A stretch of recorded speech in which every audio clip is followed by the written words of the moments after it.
After tackling unconventional techniques, we are going back to basics to talk about one of the most popular approaches in ELT. Presentation practice production is a common way to do a grammar class in the communicative approach, well designed and perfectly drilled by our big publishing houses. This method is also widely taught to new teachers on teacher training courses like the CELTA and others. Yet it's heavily criticized, and I'm playing devil's advocate.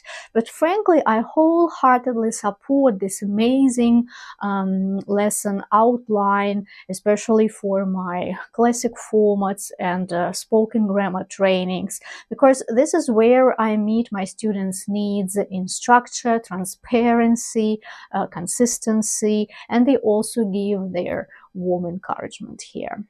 So, as I said, the PPP framework is flexible, it's easy to plan for, and has a logical progression, and that's the reason why most international course books use this method to structure their curriculum. Students can monitor the process. Each slide shows exactly the stage under study. And this predictability gives the feeling of control that can release tension and give comfort. And adult learners would definitely prefer this safety to some hectic lesson style, especially perfectionists.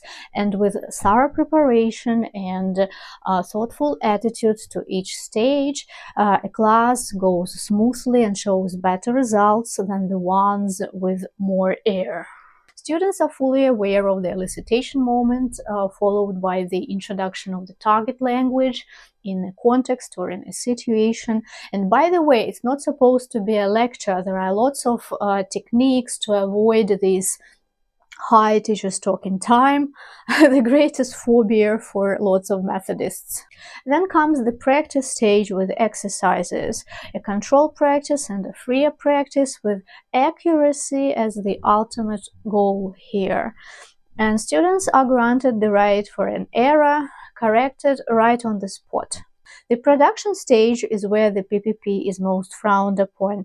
The focus of the stage is using the language as fluently and naturally as possible, but it's not a rocket science to understand that it never works this way. It simply can't be that simple.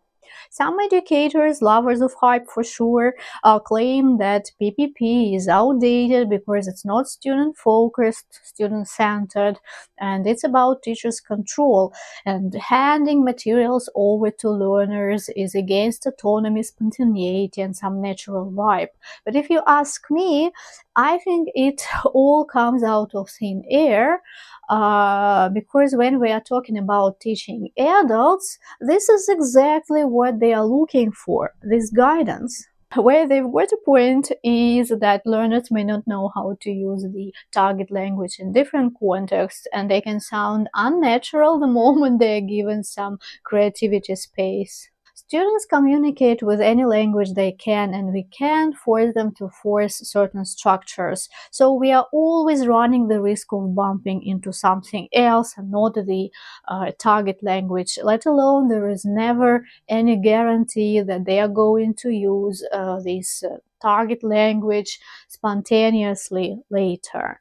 And I guess that should be the main criticism of the PPP paradigm. But on the other hand, not a single approach or technique can save us such losses, because any language is a living thing, and that's what we're here for, to help, to guide, and to make swift corrections.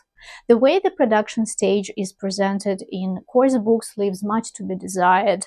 Rough and ready, and at times utter BS, sorry for my French. So it's all on the teacher's shoulders to design it and orchestrate it, especially when it comes to niche or tailor-made courses within the holistic approach to language learning.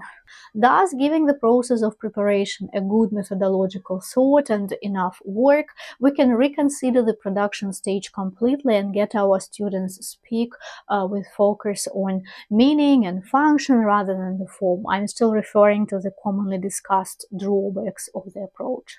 For starters, we should bear in mind the aim of the learning process. We want to speak fluently and naturally in the long run, so why don't we use PPP not only for accuracy but also for fluency through a deeper understanding of the production stage and the quality of lesson structure here.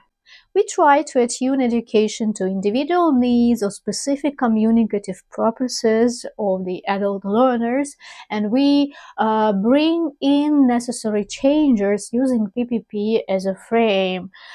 So this way, no matter what we eventually turn it into, you name it, a blended approach or something else, we address most of the complaints. And why don't we stay away from pop criticizers and shallow attitudes?